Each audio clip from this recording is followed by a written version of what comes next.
We got to put this new bracket up there. We're going to put that on there.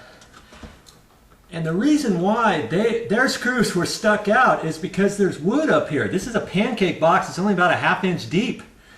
So even the little screws that I have with this, I've got short screws to put in here and then longer screws to put in here on the right dimension, and then those stick down. Okay, but I can't get these screws in all the way because they're hitting the wood. So you always want to be prepared. I've got some sheetrock screws here. I happen to have them. And so I'm going to screw those up in there instead. Always got to be prepared for the unexpected. Not just simple Simon stuff. Okay, then just line that up in the center. Because see, I've got a little ring around here where they didn't paint from before. So I want to try to make this centered as best I can, so my new one is going to be really super close to the other one. Okay.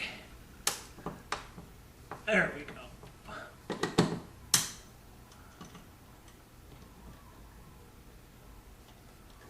Okay. Put that up. I'll show you what to do next.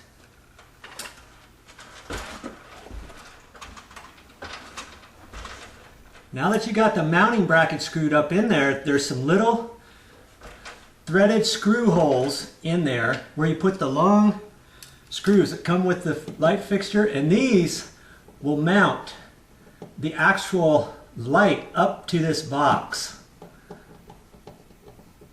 You want to put those up in there a little bit.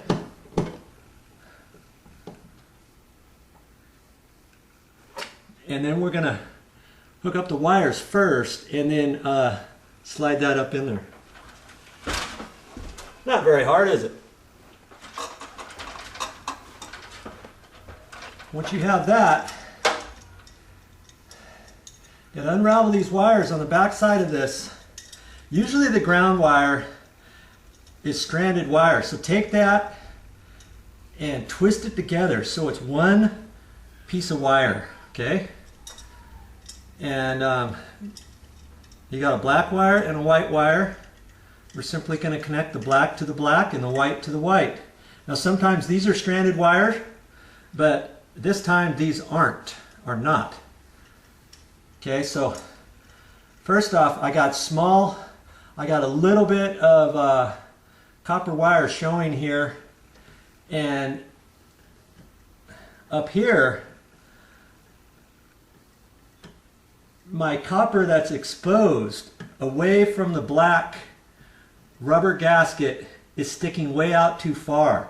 So what I'm going to do is cut the tips of those off to pretty much match the length that I have here. I don't want to do these too much longer, so it's a happy medium. I could splice these off just a little bit, cut this just a little bit, and then do it.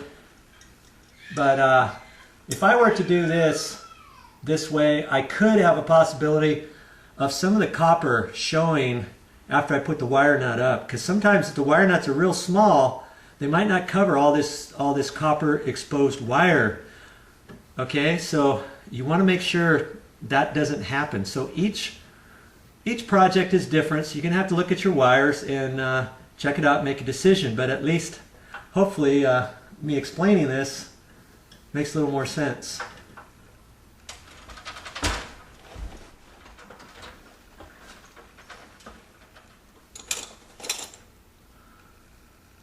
Okay, so just take your wire cutters and cut the tip of this off, just a little.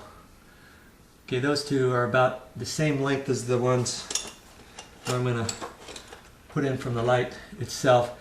Now there's a little bend in here, so what I like to try to do is take a pair of pliers and just kind of straighten this out, because I don't want any bends in it.